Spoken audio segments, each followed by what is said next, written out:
I've asked Casey to welcome us with a prayer and a blessing, and then we'll move into some conversation and introductions to all of the panelists. I think it's going to be a really powerful night. So thank you again, Casey, if you will. First of all, I just want to say hello to everyone.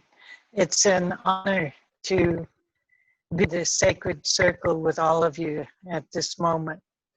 The circle that is made of light, the circle that's made of these waves in the air that have connected us. All of the things that truly connect us, of course, are the things that we want to be grateful for tonight. This is my water pitcher. It's actually a water pitcher for the little people when they come to visit. But on days like this, it comes forth because we're connected through words and images today. We're connected to thought and intention today. We're connected to the film and this thing called the internet, which is, in reality, all of these things are part of this very fragile web of life that have woven each other into one another's world tonight. So on behalf of the sacred water, I want to say good evening to you all. I'm going to light some cedar and sage here with this sacred fire. And purify the area around me. And as living relatives to one another, what happens to me happens to you, happens for all of our relatives in whatever form that they take. So this, I'm passing around this thing we call a computer.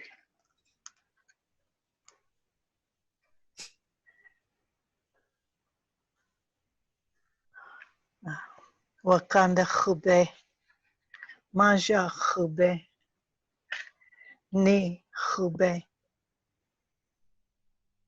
shu'de khube, wiblaha ahe. Great Spirit, Sacred One, Mother Earth, you're sacred, sacred water, smoke, all of these things that join us together tonight.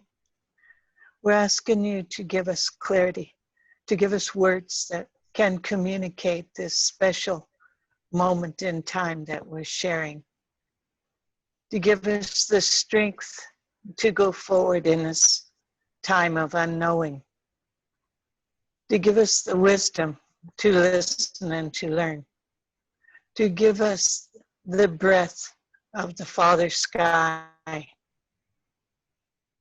the beauty of the sacred water throughout our bodies. We ask a blessing on these things in return as they give us life. Each of us are blessed to have food. So we want to ask a blessing on the food itself that is our medicine. Those of the forelegs, the wings, the plants, and the sacred earth that they come from. For our mother, the one true mother we all share. For all of the bounty, the unconditional love that she offers us. For all of the sacred rocks and trees and so much more that we'll never be able to name. We want to say thank you. For the great mystery itself of life that we share in this universe, from the star nation to the gentle core of the fires that live in. We want to say thank you for song, for each other, for our connection to all those things that's called nature. We want to ask on this night a special blessing on all of our relatives in mourning, whether they walk on four legs, whether they walk on two, whether they swim or fly. We ask a blessing for them and their relatives, even those that they call stone, those sacred stone people. We ask a blessing on this little germ that's going around, this virus called corona, or whatever name you want to call it, that it give us wisdom to respect and understand it as well as all other living things. Want a blessing on those in nursing homes and hospitals and all those frontline workers, all of those on the front lines of the environmental justice movement. Thank you. Thank you for the small victories in this large, large battle that we wage on behalf of our mother, the earth, our sky. Connect us through spirit. Connect us through deed. Connect us through ancestors, so that every bloodline be blessed. Every home be protected. Every infant, every unborn, all the things that we may have forgotten, receive a blessing through our thoughts and our spirit connection tonight. Thank you all.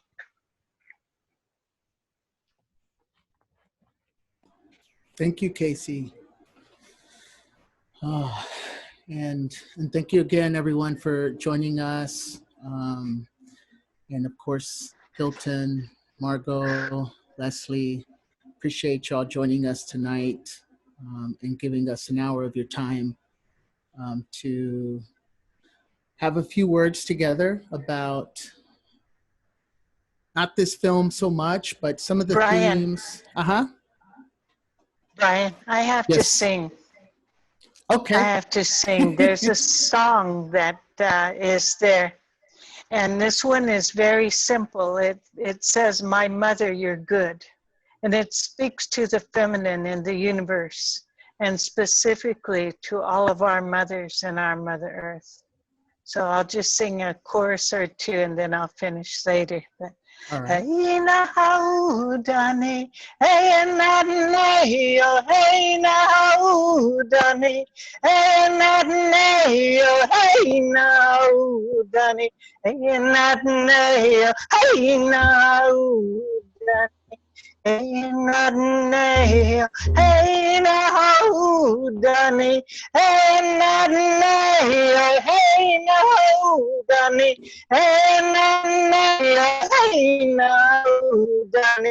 Hey now, hey now, Danny. Hey now, hey now, Danny. Hey now, hey now, Danny. Hey now, hey now, hey now, hey now, Danny, hey now. And then I'll mute and finish my song. Thank you.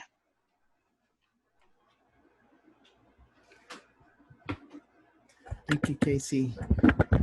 Wow. That was beautiful. Again, okay, no more thanks. We're here, and I want to go right into the conversation because there's just so much that's happened in just the last couple of days. And I know that, even beyond the environmental fights that have been happening, there's so many other issues facing our communities that I think are worth discussing, an important part of this, work that we all do to protect our communities and our homelands, and to express our gratitude at being alive and being here on this beautiful planet that we all call home. So with that, I want to start with Margot Dames, and we met 5 to 7 years back, and I was fortunate to visit your your homeland and your home on the front, on the frontera, on the borderlands. And in thinking of the film that we just saw, one of the things that I've been really wrestling with and trying to understand how to appreciate is the sovereignty of Indigenous peoples, um, and the distinction and differentiation between communities who are recognized and not recognized, and the rights, that should be afforded to all of us, that aren't. And this conversation can look at treaties, it can look at all sorts of things. But one of the places that I went to in the film was Peru, and I was right in the middle of a consultation process that was looking at the possibility of a contract being made on Indigenous lands, and they were going through a free, prior, and informed consent process. And I know when we met, there was a similar situation happening with you and your family. And I know you were working with the UT law system too, regarding the border wall. And so just wondering what your thoughts are about this film, the situations and experiences that you've had exerting and understanding your rights, and how you've attempted to protect your people. Thank you, Brian. I'll introduce myself first, and before I answer, that's a big question, and I have limited time, so I'll try to speak to the point of the free, prior, informed consent. Shimargo Temez, Shima Luisa Garcia Temez, Shita Luis Carrasco Temez, Shiboye Jose Emiliano Garcia, Shichu, Lydia Moctezuma Garcia, Shike Konitai Kokia, Hadla Gochish Gochish Hadla and Saskatchewan, Hike, South Texas, Hike, Lower Rio Grande Valley, Hika, Konitai Kokia, Big Water People's Country. Thank you all around. I just did a short introduction to myself and my parents, my grandparents, and my people all up and down the Ko, Nitai, Big Water, or Rio Grande, Lower Rio Grande, Middle Rio Grande, Upper Rio Grande, and the headwaters of the Rio Grande up into Alberta, Montana, Alberta, all the way up into Great Slave Lake, Shashastinko, Great Slave Lake, and what's also considered the Mackenzie River area of the northern sort of subarctic area of the people who speak with our dialect within the greater Dene Nation. So for those of my relatives who I spoke to today on Facebook and Instagram, who are Dene, including Lee Crowchild, I hope you're listening, one of the chiefs of the Great Dene Nation, all the way down to the waters given to us by Shashastin, Great Mother Bear, which is also known as the Gulf of Mexico.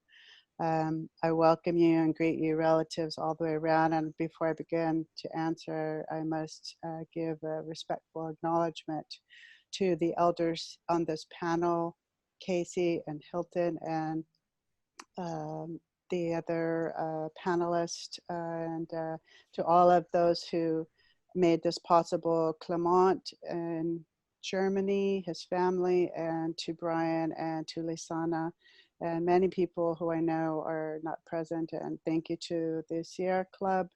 I raised my hand to Sierra Club for all their support to one of my mentors and my aunties, Teresa Leal, who passed away a couple of years ago and was one of the originators of the Toxic Tour in the good old days of the Southwest Network for Environmental and Economic Justice. She was one of the founders and thinkers and creators of the Toxic Tour concept.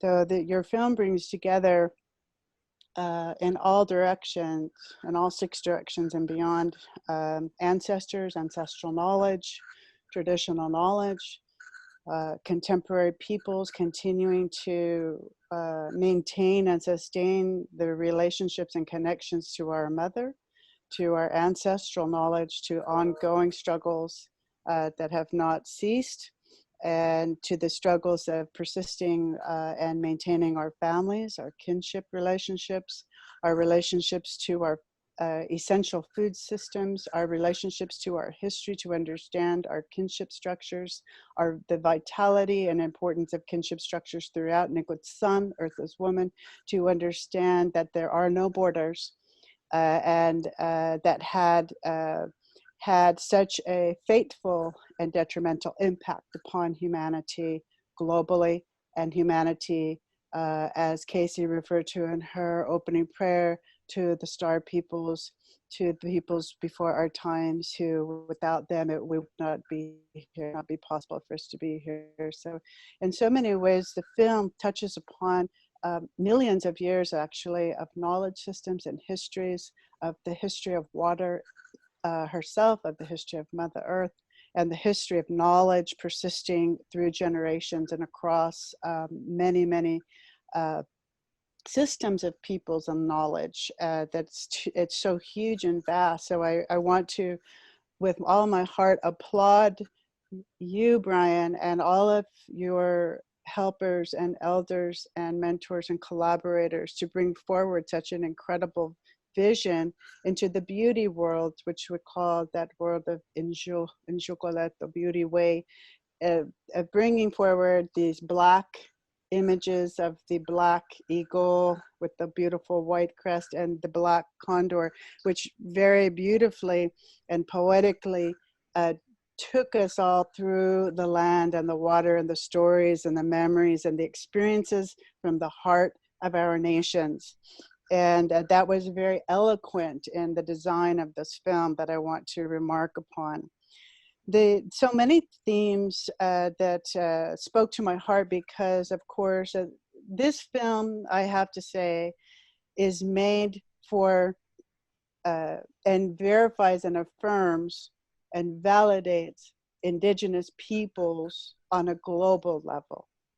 And Indigenous peoples who over the last 5.5 centuries have been viciously and violently displaced from their home motherlands, their home territories, the heart of their peoples, the heart of their ancestral ways of being, and the heart of their loving communities. And I believe with all my heart that at this very moment in our time, of all times, that this film, in many ways, this is the second time I've seen it, in many ways today really speaks to the current hope and changes and massive will to change, as well as the many challenges and struggles we still have up ahead. And it speaks to how important unification is, and finding, working towards unity between peoples who have a shared and understanding history of oppression. And this film speaks directly to the heart of peoples who have experienced in recent time and in historical time, and people who carry the memory of their parents and grandparents and great-grandparents' histories, where their oral tradition is still very alive and informs their resistance and refusal struggles.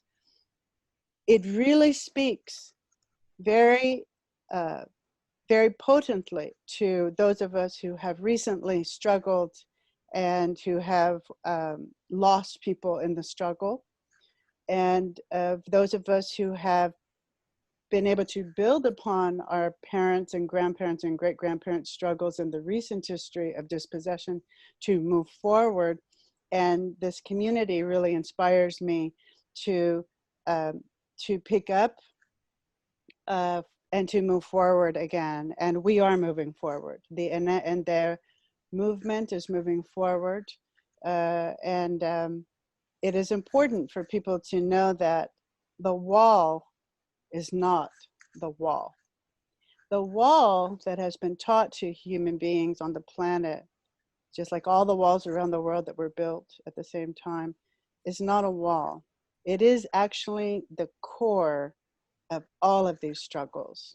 Each of these struggles is embedded in the wall. The struggle against oil and gas, the struggle against extraction, the struggle against the tyranny of decades of uranium mining, the struggle of lies, deception, corruption, the struggle of the clash of paradigms between people who still have knowledge, still have tradition, still have traditional knowledge keepers who taught us that the land is our mother, the water is our mother, and that is our way of life. That is everything to us, and it is everything that we can be and hope to be. So in your film, when I listen to so many stories beginning from Texas to Oklahoma to Ponca territory and that territory, indigenous territory throughout the lands, it really resonated how important is the role of young people coming to listen to stories. Stories are crucial.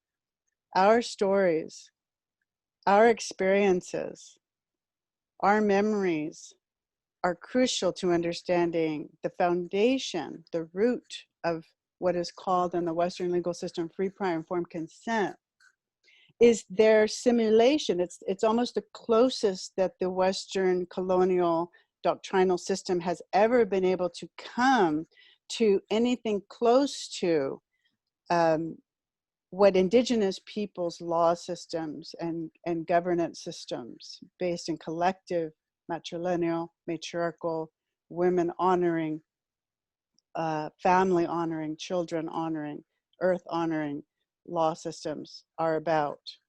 And they fall short. They fall short and often fail, unfortunately. As we witnessed in this film,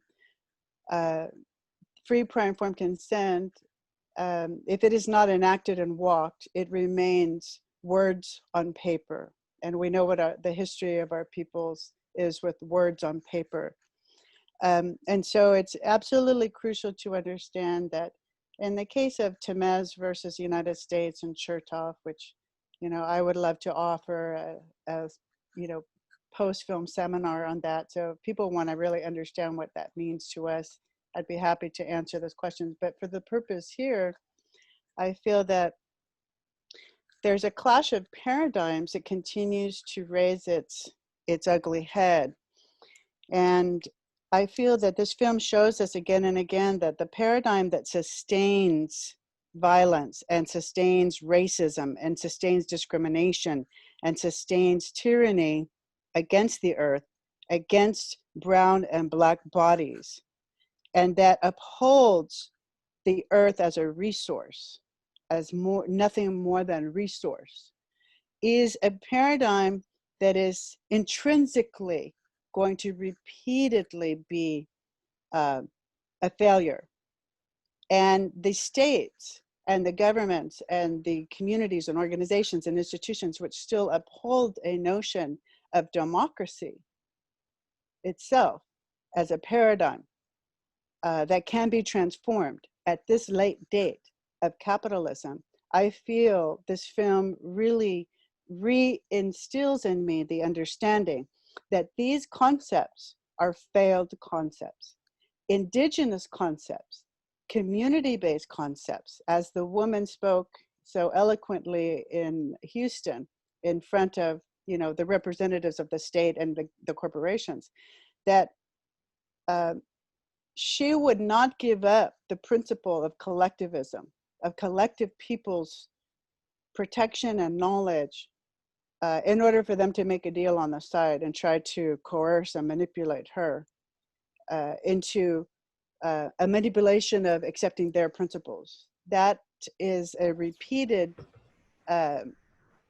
sort of example that our ancestors and we now today are experiencing. It is cut and paste statecraft. So since I last saw you, Brian, my understanding of free prior informed consent has been a difficult one because on so many levels at many different stages of the process to refuse dispossession. Many people think the wall is about the wall. It's not about the wall. You know, the wall is steel, metal, and it's made very cheaply, and it's falling apart. So it's about what the wall represents to people who are living in a paradigm that upholds the notion that democracy is right and it's going to protect, you know, progress. It's going to protect them, and that is a failed concept. Uh, what the wall represents is impunity that has now been fully legalized. Impunity, and the wall is a symbol that impunity is the American symbol of democracy and capitalism and, you know, uh, laissez-faire. Everything stays the same, right? We just exchange out the characters. Unfortunately, what people don't want to hear, and what much of my struggle has been the last decade, is educating people about what really is at stake and what is really happening. And in the bigger picture, most people are really reticent to understand that the earth itself, what we learned about the militarization of our region again, is that the earth itself, to many of the functionaries of capitalism and development, is that earth is a number. Earth is yet one more mine in space. And the bigger project of development and capitalism and exploration is space itself. Space and the development of mining on this planet to develop space is a much bigger issue in terms of when we try to answer people's questions in our communities about who ask, well, what is this all for? What do you think this is all for, Marco? And I have gone to so many different seminars and so many different meetings behind closed doors where state actors are there making deals that we have to witness. And it came to me that in my lifetime, what's happening on this planet is to develop space itself. And this is a message that is very difficult for community members to understand. Most people in the movement have not made the bigger connection, have not yet made the cognitive and conceptual link to where does the majority of these exploited resources go to. Now, I live in a territory that's already been invaded and colonized by SpaceX. And we only hear about the people who were going up. We don't hear about the people coming back to Earth. This is a pattern. So in the last 10 years, literally, my mind has been taken into spheres, places, ideas, and concepts that have helped me understand what maybe the star people were trying to teach us all along. Mm-hmm. We have to protect the sky world. Our responsibility is not only to be knowledgeable about stories of water and earth and land on this planet, is to understand that we have a relationship with the sky world.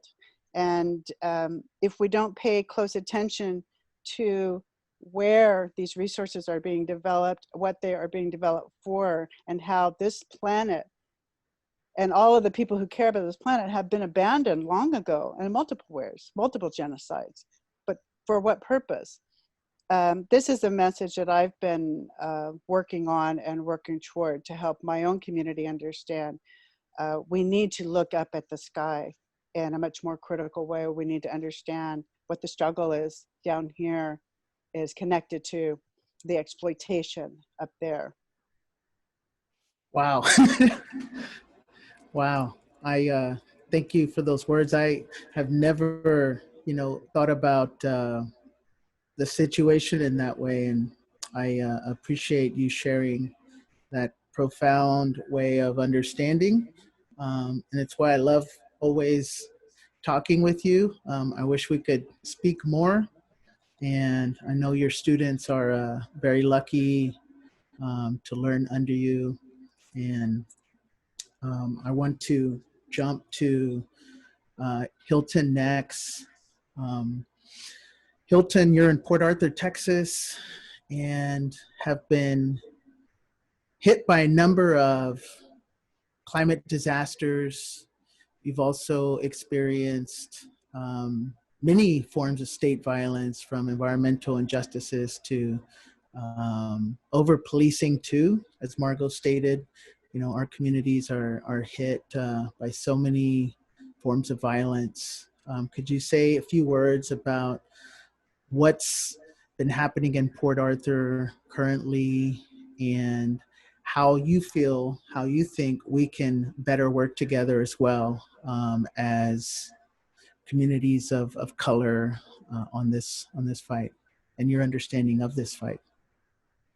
Yes, well, as stated, my name is Hilton Kelly. I'm the founder director of the Community Empower, that's IN-POWER,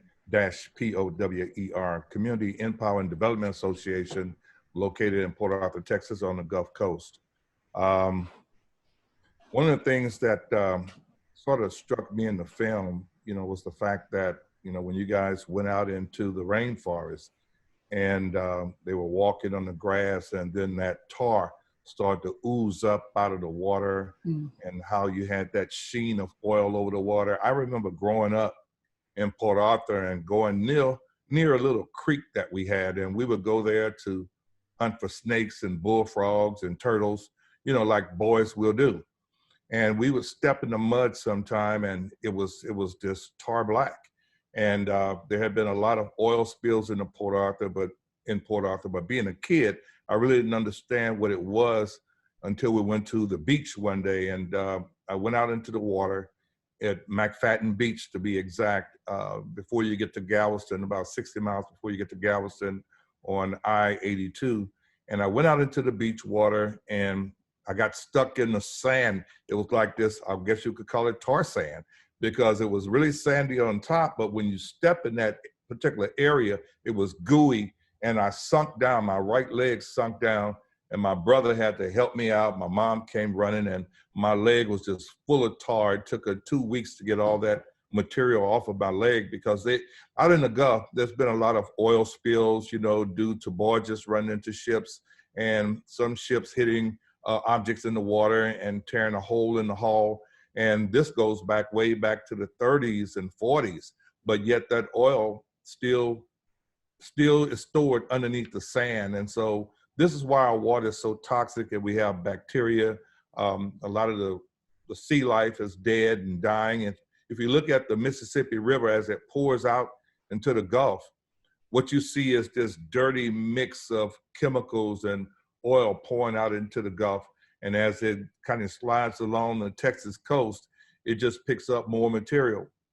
There's a lot that needs to be done. And I think there's definitely a connection as to what the folks are going through in the rainforest and other parts of the world when it comes to oil and gas industries coming in and sucking it all out of the ground, and then trying to find ways to pipe it from one community to another, or one state to another, and then there being breaks in the line.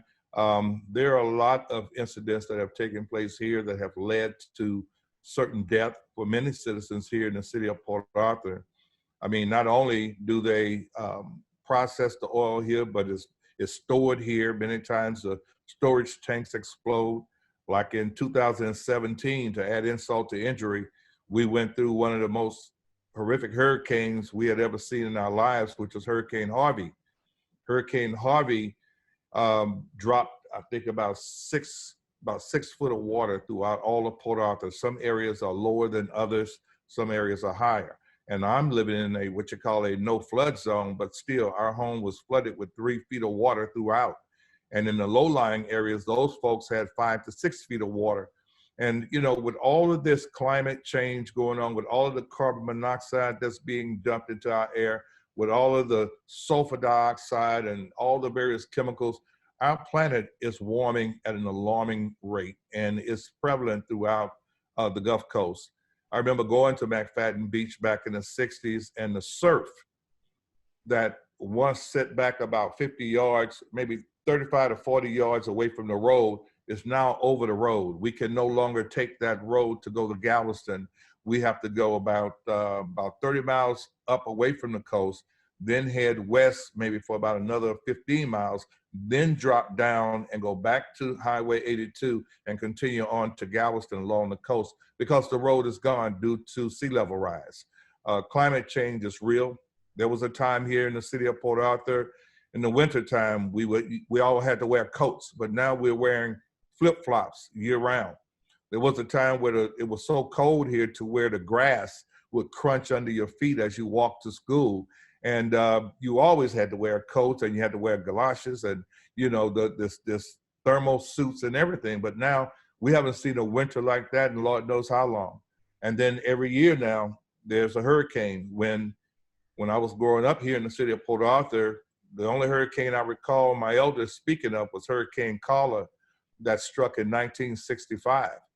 Now, fast forward all the way up to Hurricane Katrina and Rita in 2005. That was the second hurricane I had ever witnessed in my life, from 1965 to 2005. And that was a long stretch, but now we're seeing hurricanes invade our communities at least once every other year. And these hurricanes are bringing tons of water. They're wreaking havoc in our community. They're destroying property. And when you talk about the cost of living on the Gulf Coast and having to go through this every year, I mean, it's unreal. And I don't know how much more many of the families here can take, but I do understand this, and that is that we must maintain our coastal areas. We must do everything we can to secure our shores and to protect it. Because if we run now and we push away from the shore and we lose our culture, our way of life, I mean, there's a culture on the Gulf Coast that's just, you can't find anywhere else. Is so strong to where we much rather stay and fight for our coastal way of life, from crabbing and shrimping and enjoy the seafood, to our Creole way of life, which we have adopted, even though I'm African American and my ancestors were brought here. But we learned to survive in these marshy areas. We learned to survive with the Indian cultures in our area. We learned to survive, and also with the Mexican culture that was here as well. And so we really don't want to lose that. But can you imagine if everyone just decided, okay, instead of standing here and fighting to stop climate change and pushing industries to do the right thing and finding ways to get rid of fossil fuels and finding cleaner energy, if we just gave up on that, soon what we will discover is that all of us are heading inland, trying to get away from the sea level rise, because it's rising. The glaciers are melting at an alarming rate and the waters are rising. It's just a no-brainer that would happen. But can you imagine if we did not try to save our homelands, to save our way of life on the Gulf Coast and in the rainforest, how much worse it would be? We are the voice for the earth. We are the voice for the people that are fighting around the world to maintain their cultures on the Gulf Coast and their cultures in their homeland when it comes to the invasion of oil and gas industries trying to take over everything wherever they think is oil. So we must maintain that, because if we all try to rush to the middle of the country, that's going to have a huge, huge impact on those communities north of us. There will be a culture shock within those communities.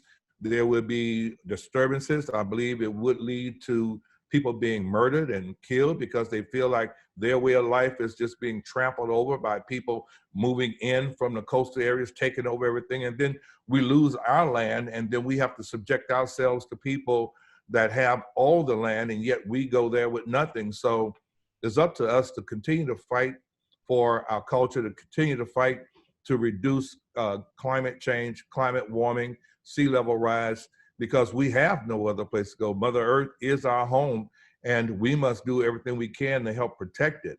You know, I wrote a song called Mother Earth, and I talked about how one day her rivers will flow clean again, free of hydrocarbons, free of oil and other debris, and the animals will roam in abundance again. And I do believe that that's going to happen. I do believe that we must continue to fight. We must continue to push.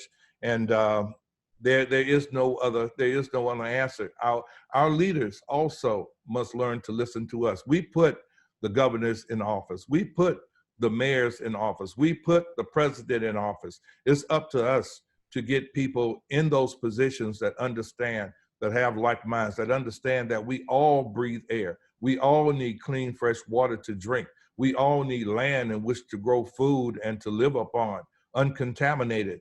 And if you don't need those particular elements, then I don't see you as a human being. You must not be a human being if you don't think you need air to breathe and clean water to drink. So it's up to all of us to do our part and to continue to fight like we're doing here in Port Arthur, Texas. We also go to other communities. I've gone and worked with people in Richmond, California, South Philly, Buffalo, New York, and we will continue to help, because this world is our world. It's not just a Democrat or Republican or independents. This belongs to all of us, and no one should have the right to trample over my grandchild's right to drink clean water or to have a decent breath of air. And that angers me to know that I have grandchildren now with respiratory problems. My little grandbaby who was here with me shortly before this call started, she's always trying to clear her sinuses, and she's only 8 years old now. And I remember when she was born, I was at the hospital when her breathing was nice and clear and she would sleep soundly throughout the night. Now she's constantly breathing and kind of fighting to keep her sinuses clear, very much like her brother who was 18 years old. He had to take breathing treatments from 6 months all the way up to the present time, even though he plays basketball, but he still has severe allergies. And we have a disproportionate number of people here with cancer. My best friend, Eddie Brown, he is stage 4 cancer now, pancreatic cancer. It went from his bones, now it's throughout his blood, and he's fighting tooth and nail, have been fighting for 4 years. I lost a classmate of mine. You all may not know these names, but Jennifer Benson. I was 25 when we lost her. I lost my grandfather to brain cancer. And yet I came home to fight from California because I saw a need. And this is my village. I see Port Arthur as my village. I saw it as a place that was in need.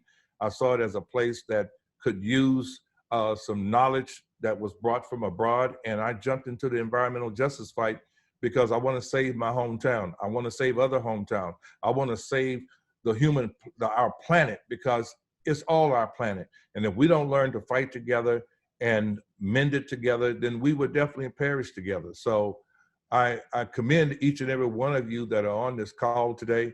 And I just want to encourage you all to continue to fight, and let's continue to help one another and go to each other's aid when we need it, when someone needs help, because if we don't win this battle, then like I said earlier, we would definitely perish together. But God bless each and every one of you. And this stage, I would just like to, pass the mic, because I know our time is limited. But God bless, and let's keep the fight alive, you guys. This world is our world. Thank you, Hilton. Margot invoked the sky people, and Hilton brought us down to the coastal lands. And, I want to move on to Casey Camp now, a fellow protagonist in the film, and speak a little bit about the rights of nature. And I heard a lot of what Margot said and a lot of what Hilton said is reverence and respect for the land and an understanding of our interconnectedness. Can you say a little bit about your work in that area and anything else you'd like to share? This is our last screening of the summer, Casey.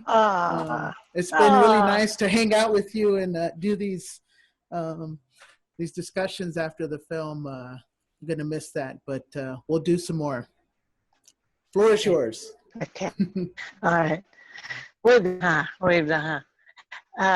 Thank you to the speakers. Help.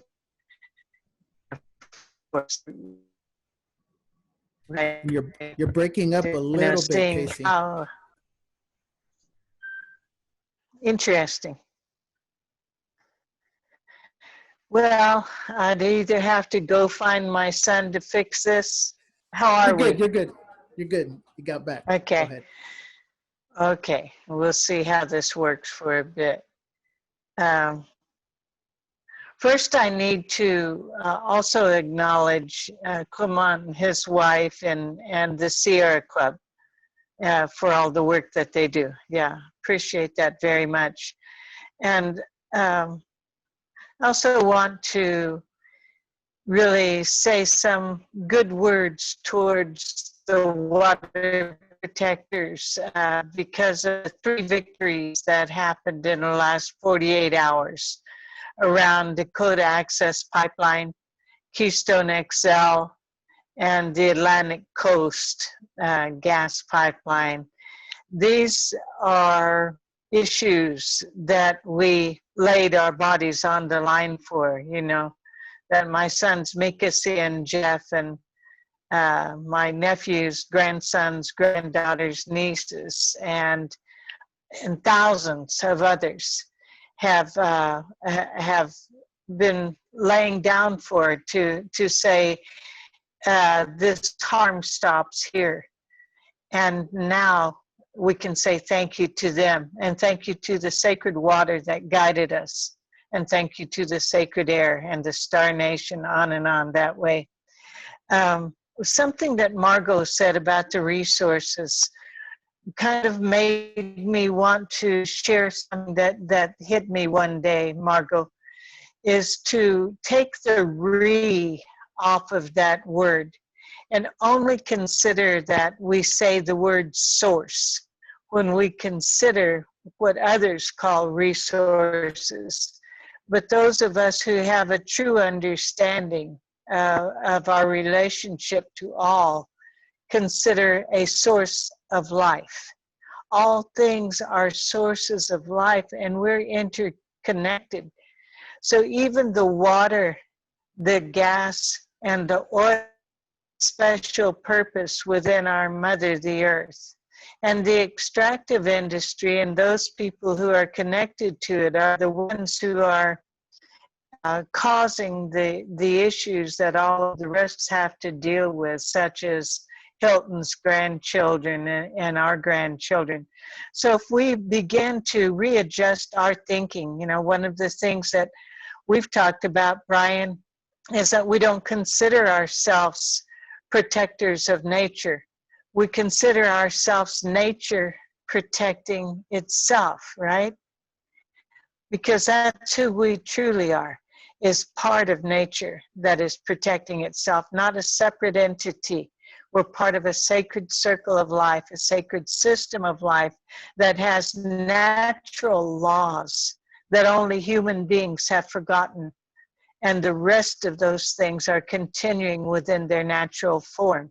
The reasons for COVID-19, for instance, are because we are disrupting where the animals have always been and the flying things have always been, because COVID lived there too. And when we disrupt the natural flow of where they are naturally, those things are shared with us and unintentionally. And so then we have this system where we've kind of messed up. So we need to begin to recognize what is power. Power is the Father, Son. Power is the rhythms of the moon. Power is the earth herself and what she offers to us. Power is water.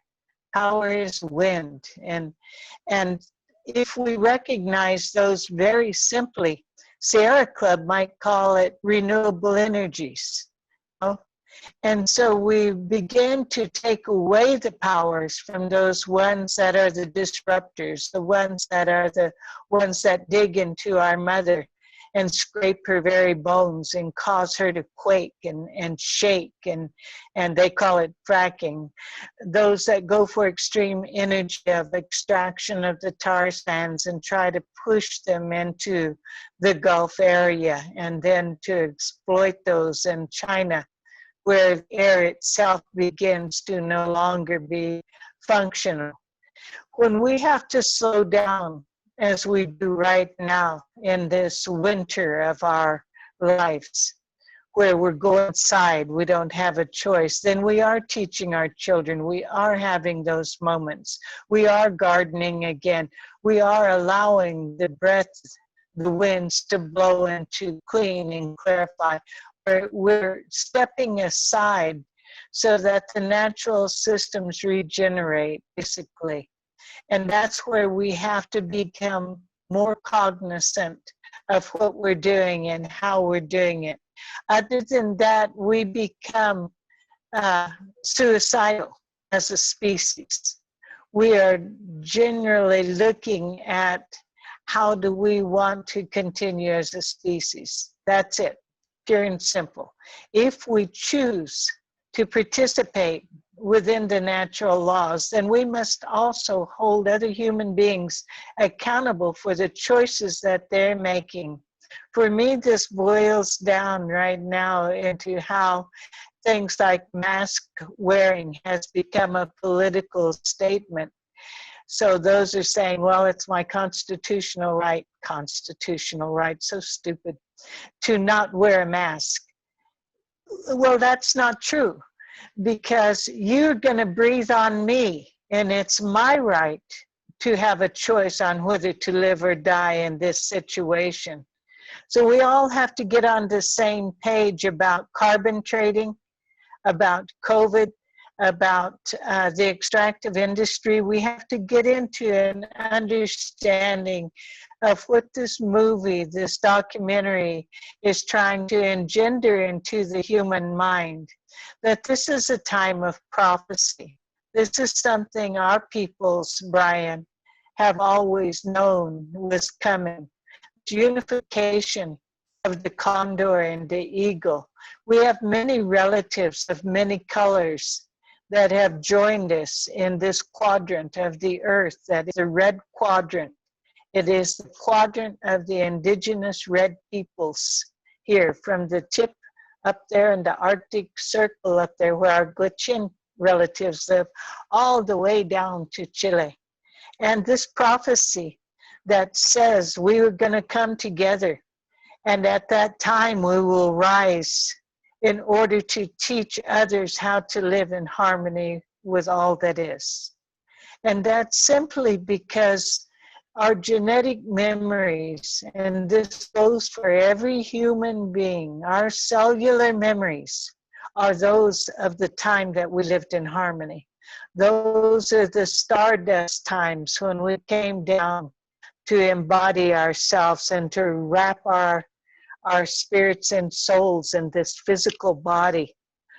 Inside that physical body, inside that spirit, is a kinship to all that is. So when we come together, we watch this documentary, we join in a moment of prayer, we come together in this web of life that humans have been trying to unravel with greed.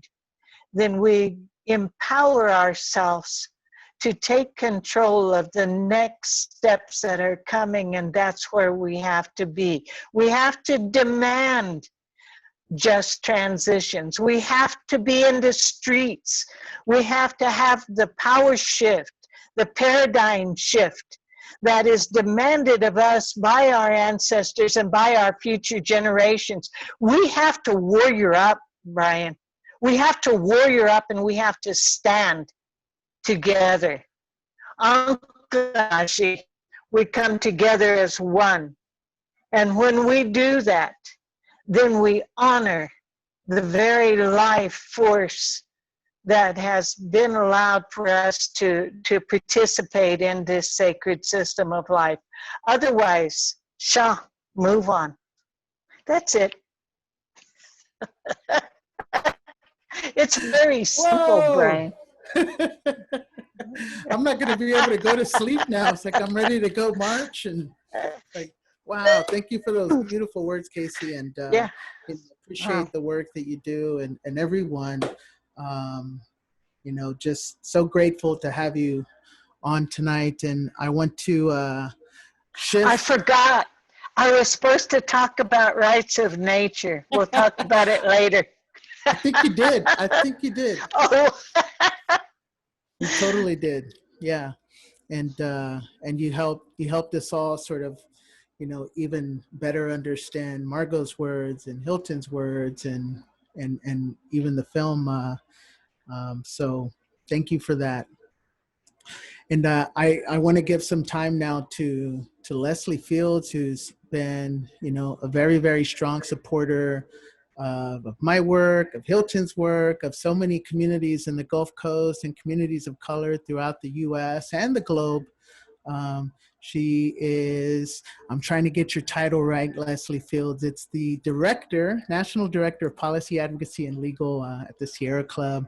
And I wanted to ask you because, you know, we are in a incredible moment at time where everyone's work is shifting, you know, and we're seeing, you know, both an incredible in your face oppression, but we're also seeing an incredible amount of resistance and coming together and change happening.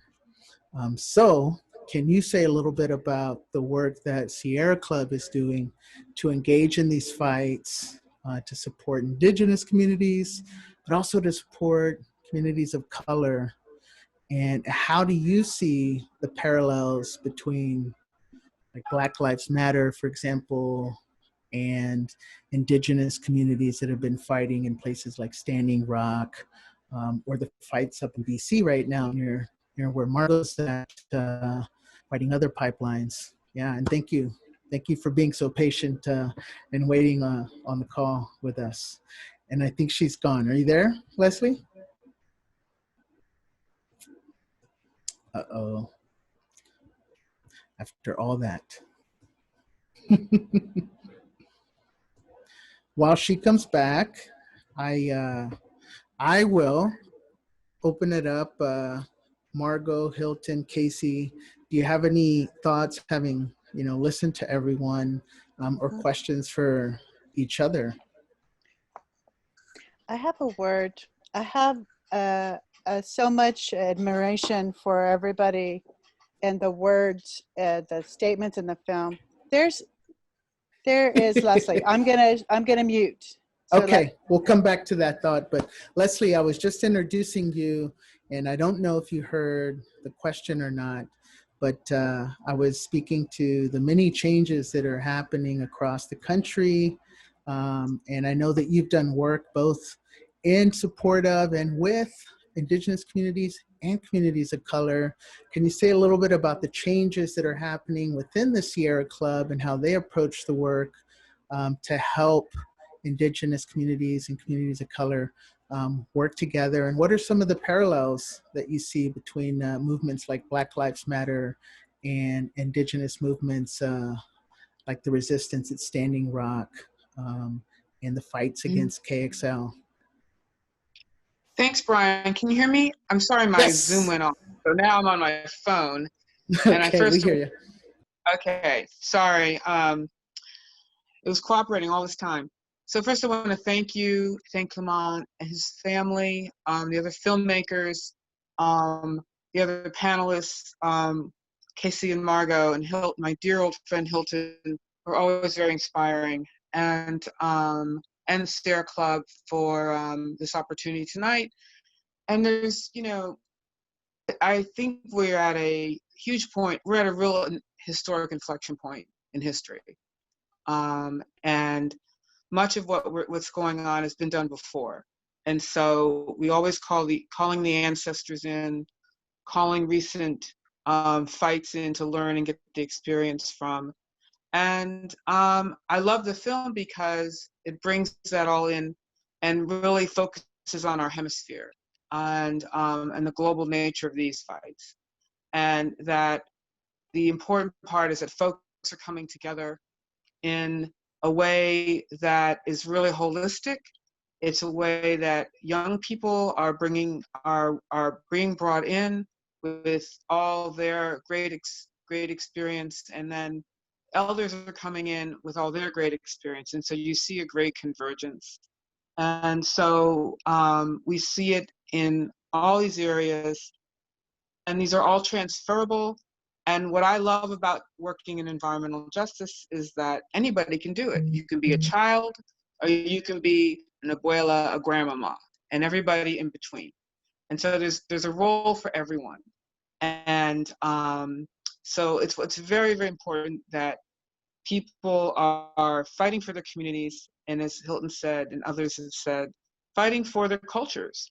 If you save the natural environment, you will save the cultural environment, and they're worth fighting for.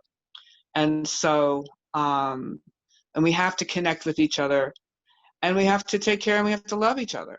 And so we're seeing that, and we're seeing, like the Atlantic Coast Pipeline that was going to go through many states. And you had African Americans in the Lumbee Nation. You even had the ashram in Yogaville in Buckingham County, Virginia. They got involved in fighting that pipeline because what they had was a spiritual place that they'd put together, working with their neighbors. There's so many opportunities, and then coming out of it being proactive about making sure that the children are educated, that people preserve their cultural traditions. That's what you can do proactively, and stay together. Even after the winning is, making sure that the harm isn't done, but the real winning is the coming together and the working together and the learning to be together again after being pushed apart in communities for many years. So that's what's really exciting. And so I think that embracing the opportunity, using the internet, using the social media, and all of these things to create new communities of interest. And that brings in power, that will bring in better political power that Hilton talked about, that will bring in better coalitional power. It will lift up, in so many ways, in so many aspects for community survival. And so it's a very exciting time. And, to see the intersections with Black Lives Matter, Movement for Black Lives, Indigenous struggles, the struggles of other working people is really, really important. And I think that is to see all of that happening at the same time. It's very intense too. And so we have to find the balance, and we have to pace ourselves so that, because it takes because it really is an important to find balance and to find the joyousness also. There's a lot of joy in this work. It's not a chore, and we can celebrate each other as we go along, so that no one is overburdened by doing this work. And so I think that this historic moment is bringing people together, and that we find joyous opportunities to be intersectional at the same time.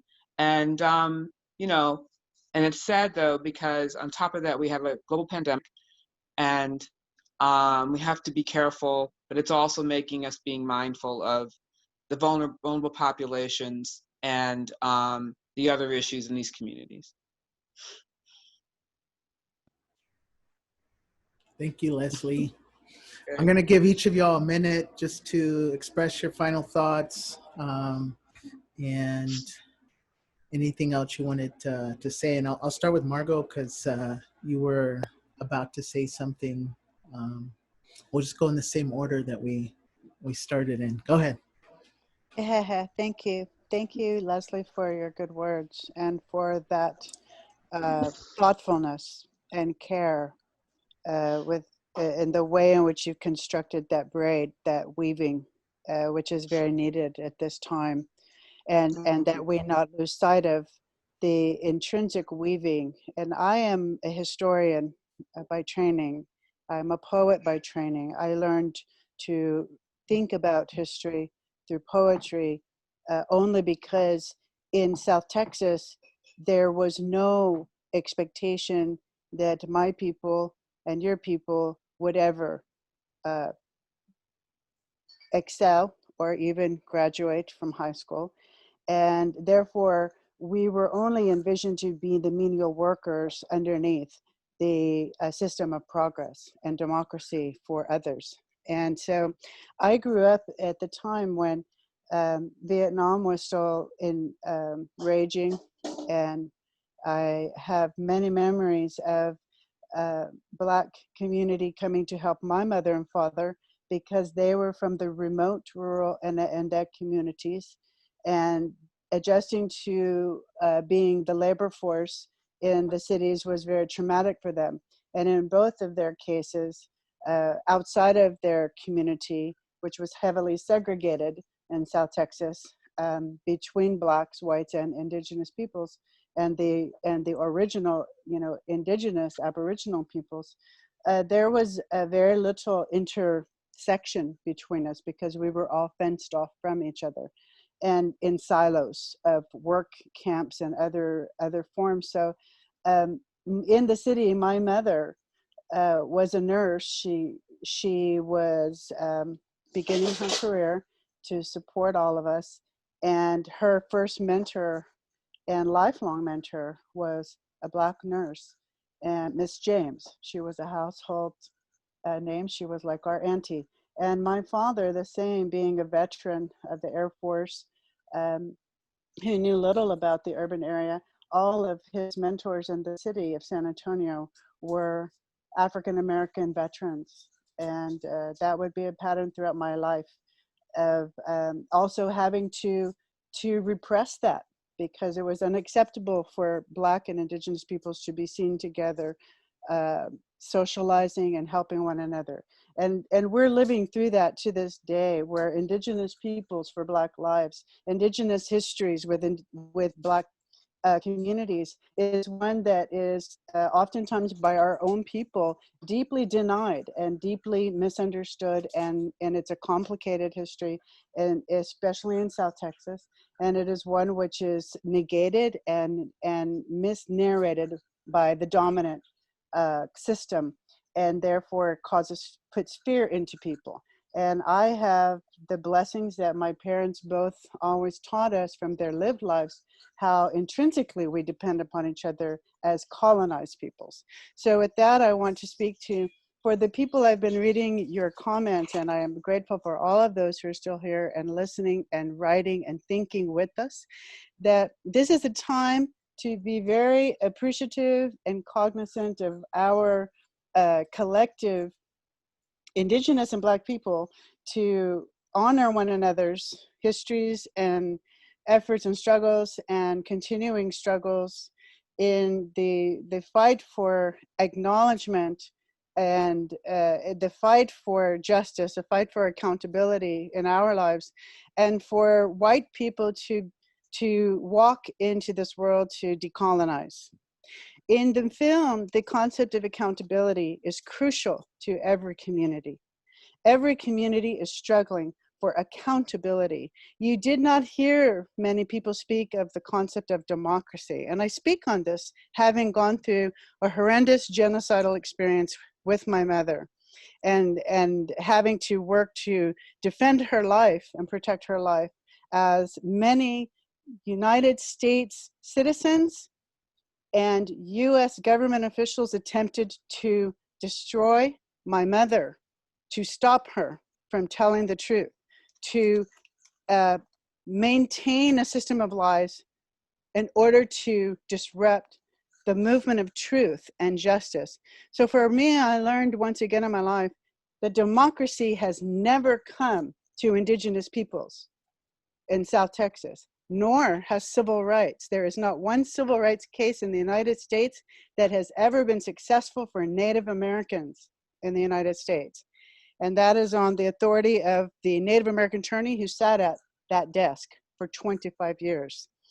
And so I have a problem with the concept of white dominant democracy and liberal democracy. If we settle for democracy, and we're currently witnessing and knowing that it has failed for Black and Indigenous peoples in the United States.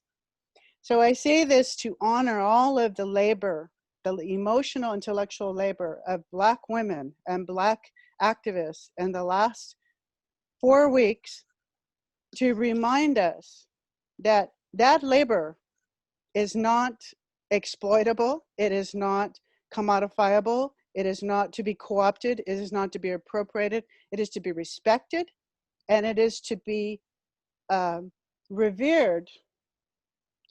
And it reminds me again of the teachings of my father's mentor and my mother's mentor, who taught us Native kids that if we settle only for democracy rather than the truth, accountability, and justice, we will always be dependent upon our colonizers. If we then continue to remain dependent on the fallacies and myths that underlie the colonizers' notions of democracy based upon exploitative capitalism of our bodies and labor and our lands, democracy can never be reformed. If reform is the highest of your paradigm, then you have much to learn and much to grow before you are truly going to be ready for the transformation that Indigenous and Black peoples working together, again, in unity, can bring forward, can manifest together. You must be ready to dismantle the system and structure which keeps destruction in place, that keeps privilege and entitlement ongoing, which keeps the terror as the norm. So when I hear Casey and Leslie and Hilton and Brian and Clement and others in the film to speak to accountability, this is the paradigm we're talking about. There can be no peace without accountability. We need to push ourselves, all of us collectively, to come into dialogues, to work deeply and productively on what can we do to help each other achieve accountability in our lifetime. We don't have time to wait anymore. It has to be now. Accountability. And I know exactly who one individual is in the case of the war on terror against my mother's case, which sought to bring forward the truth about the lies of democracy and United States claim to own lands in the Rio Grande region in Texas. Texas is 100% Aboriginal title. Every Aboriginal title case in British Columbia, in Australia, and New Zealand is based upon Lee Panapachi versus United States Aboriginal title.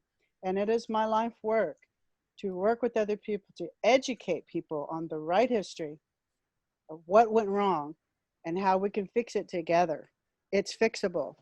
And I would like that opportunity to work with our communities so that everybody here who's speaking for so many peoples who have been enduring terror, let us call it what it is, terror and genocide. Genocide is what this is, that we are collectively, we must dismantle, and we can work it through all of these philosophies we've heard together here today. The beauty way, the beauty way, but it is not for free. And I am grateful for all of the Black sisters and brothers and the trans community who have been again showing us that division and hate, distrust is not going to get us through this. We have to grow together.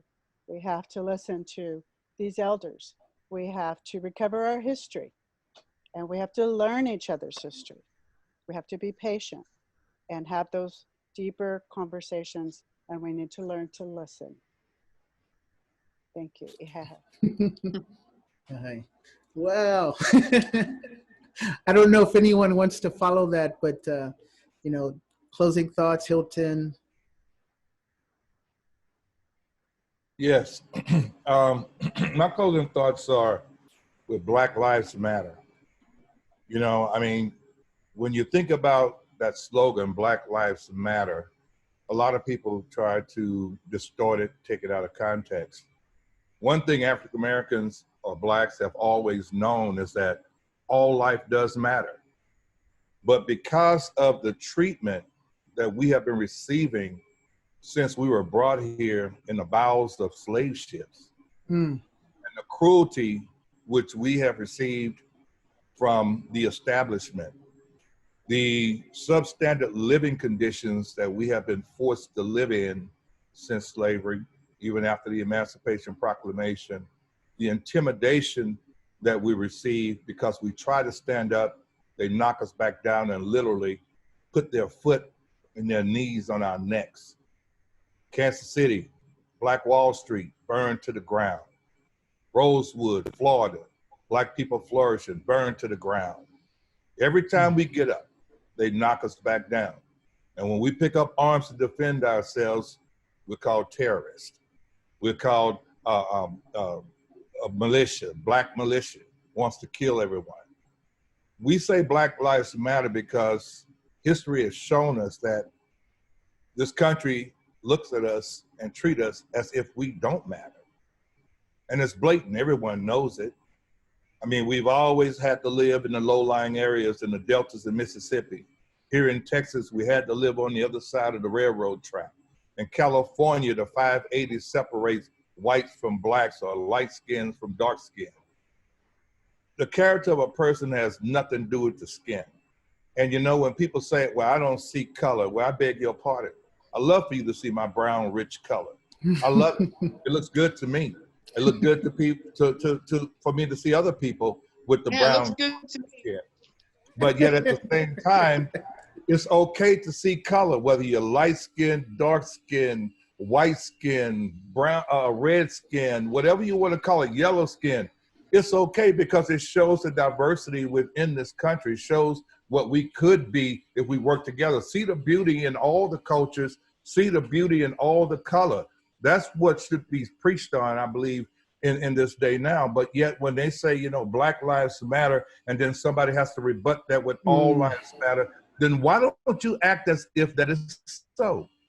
Why are we treated as if our lives don't matter? Why, when I turn on my television, I see some big bodacious white guy with his foot on a black woman's neck, slamming a 16-year-old black girl to the ground as if she was a grown man and she's in a bathing suit in a white community, and yet out of all the people to be picked on, the 16-year-old girl was slammed to the ground and this man was straddling her in the eyesight of everyone. Even though it was like 3 years ago this happened, but yet it's still happening now. We're being hung in trees all over again. The stress level in my community is so high you could cut it with a knife. 2 people were hung in Houston. 4 were hung in California, one of the most liberal states. And I could go on. Don't mention Tulsa, Oklahoma. My God, a lot of college students there can't even leave the campus that are black, but yet they go there and play football. And oh boy, we're good for sports and everything else. But when it comes to economic opportunities, we're cut out. When it comes to living in a prestigious neighborhood, we're marginalized, even though you have the qualifications and probably more education than anybody else in that neighborhood. But I'm saying all that to say this: Black Lives Matter. And yes, we know that all lives matter, but we want to be treated as if our babies' lives matter, our women's lives matter, our elderly people, black and all other colors matter. We want to be treated as we matter. And the nation need to get that. Many people who say all lives matter, they understand exactly why we say all Black Lives Matter, because their ancestors were a part of the oppression, but they sweep it under the rug. It's time that we raise that rug up and let's speak truth to power. Let's iron out our dirty laundry. Let's put it out there and get rid of it once and for all. Let's stop teaching our kids to hate people. Why do you hate me so? Because I'm that secret that you want to get rid of. I'm the reminder of what you have done. This is why you hate me so much. This is why you say I don't matter. This is why you try to get rid of me. Well, yet we built this country. My ancestors shedded blood in this soil. We have mass graves with black people buried in it. We fought in every war this country ever had after the Emancipation Proclamation, and also during the Bicentennial War that was in 1776. So we own this. And most definitely the Native Americans, this is their land. We know that. The indigenous people of this land, that they're sharing with us. But yet we are all here together now. There cannot be no dictator here in this country. There would never be that. We put people into office. It's up to us to set the record straight. It's up to us to do what we can, because it's up to us to protect our communities. In our communities, we don't own those companies that are dumping the sulfur dioxide, 1,3-butadiene, cancer-causing chemicals on us. That's only within 5 blocks of my house. The people who own that live in the rich neighborhoods, way far away from the refineries and the chemical plants and the coal industries. They don't want to be near it either. There was a judge, I forget exactly what state this is, but he told this plant manager, as a fine, he had to live in the community where his industry was. and he hated it. So therefore, if you can't live next to it, and you don't want your babies living next to it, you don't want your grandkids living next to it, how in the hell you expect us to want to live next to it? But yet we are marginalized and forced to live in those areas due to economic oppression, due to marginalization, and it's time for it to end. But we have to stand together. We must speak truth to power, and we know our family history. Let's speak to our families. Let's end the oppression. Let's end the hatred. Let's end discrimination, and let's get rid of systemic racism within our federal government. It comes from the top down. Let's get rid of systemic racism. Let's get rid of it within our police force. We got brothers and sisters out there right now running for their lives, literally. And many of them are babies. I never thought I would see our grandkids, my grandkids, fighting the struggle that my great-great-grandparents fought. And here we are in the year 2020.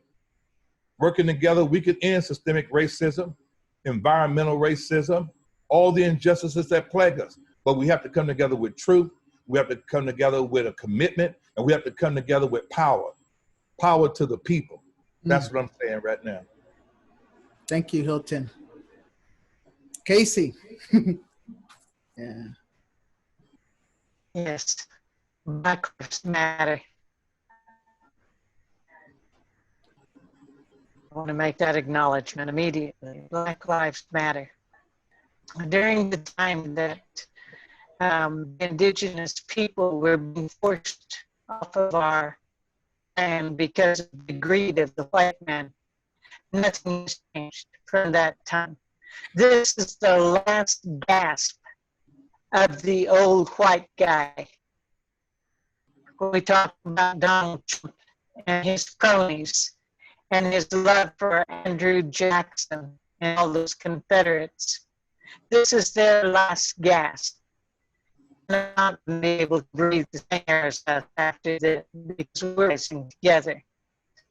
What has happened because of the coalitions that we've built over the many generations have been like following the civil rights movements of the 1960s, when the American Indian movement, my brother Carter Camp, my family.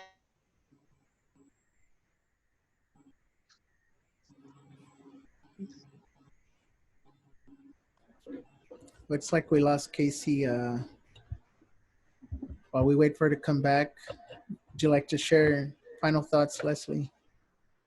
I just want to say a big amen to everything that's been said. I really appreciate Margot's incredibly profound statement. And of course, I, totally up there with my friend and brother Hilton. And I want to thank everybody for all the work they're doing where they are. There's a lot of amazing things happening everywhere that are positive and proactive. And, in terms of Black Lives Matter, we are at a moment of historic inflection. Every institution has to really commit to making Black Lives Matter, even the Sierra Club, internally, externally. Yeah. We're going, has to center racial justice. And I charge them with that. And I work very hard on that internally with a lot of other great people, yourself included. And then there are people like your dad, Juan Paris, Brian, Tejas, and all those people who have been trying to make such a difference for such a long time, who've been mentoring us. And I really appreciate him and the fact that he and Liana were in the film, and the communities all through the hemisphere that were profiled in the film. And, really, if the fact that this film exists and is being screened and you're working so hard to come in to screen it demonstrates that there's a lot of hope and optimism, and that we are actually able to go forward on that and using these new technologies. So it's very exciting, and want to just say thank you, God bless you for all that you're doing and everybody's doing and my panelists. Thank you all so much. I hope our paths will cross again soon in person. And please take care of yourselves, and please take care of each other.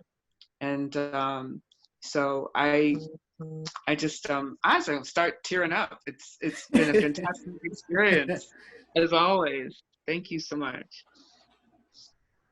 Oh, thank you. And I don't know if we'll get Casey back. She's in Oklahoma, in a very rural part of the state, and we've tried to do what we can to improve on her internet connection, but that's the state that a lot of our communities are in. So I'm just grateful to have her for the time that we have.